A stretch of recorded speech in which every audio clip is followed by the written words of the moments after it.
I'm interested in Boston because in looking at this matchup, projected runs, which is based on Vegas data, um, they're factored to have at least 4 runs, and playing in playing at the White Sox Stadium with the wind blowing out to right field. This is going to favor left-handers, and they're going up against Eric Johnson, who's only priced at 5,400. So let's check out Eric Johnson real quick, just to be sure that this is something we would be interested in stacking against.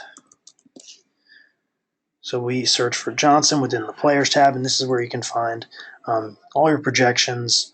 You can filter and sort, but we're just going to zero in and look at a player's WOBA. You can see that he's doesn't do very well against lefties. So this is a pretty juicy matchup for left-handers. So if we head back to the Boston game, we can see that we've got David Ortiz, Travis Shaw, Brock Holt, Jackie Bradley Jr. I mean, I'm definitely going to want to have a piece of Ortiz, Travis Shaw, knowing that they're lefties going up against a guy who doesn't do very well against them.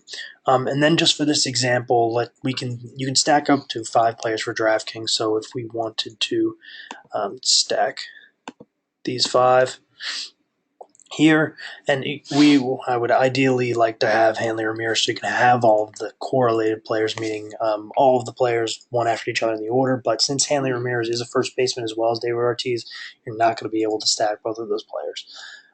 So got a couple lefties in there. Also just the top of the order with Boston. So if you wanted to create a stacked lineup here, definitely useful for tournaments. You can do that here. This will create 25 lineups with the Boston 5-person stack.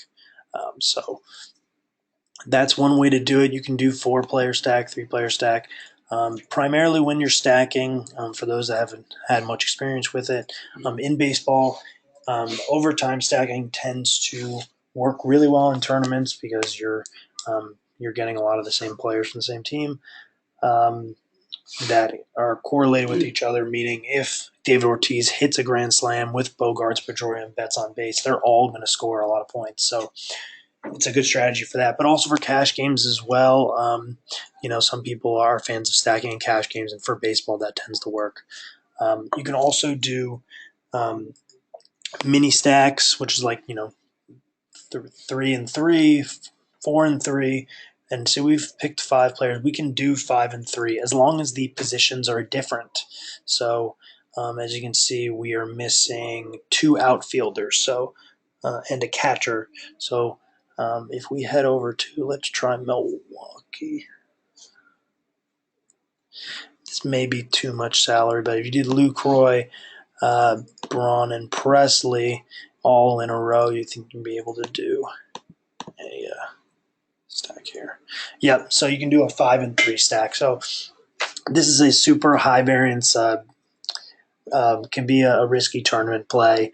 But if you're really confident in 2 teams, you can do these double stacks in a lineup and go all in on these. So that is stacking for you from the games tab. And if you're into these lineups, they're only going to have a couple that are optimized through DFS Guru with this group, but you can enter them in many different contests, things like that. So if this is the lineups you're interested in, you can head to bulk save, just save all, and then head into the save lineups, and this is where all your lineups can be added and stored. So if you make lineups in the morning and want to come back later and see what you did that day, this is where your lineups will show up. I believe that we had I guess we had some lineups for Wednesday that were in there. Yeah, these are the lineups that we saved. So you can always come back and do that. And then when you're ready to bring these lineups over to DraftKings, you can just or FanDuel, you can just download the import file here. You download it, and then go to My Lineups for DraftKings, go to each individual contest for FanDuel, and you can upload them.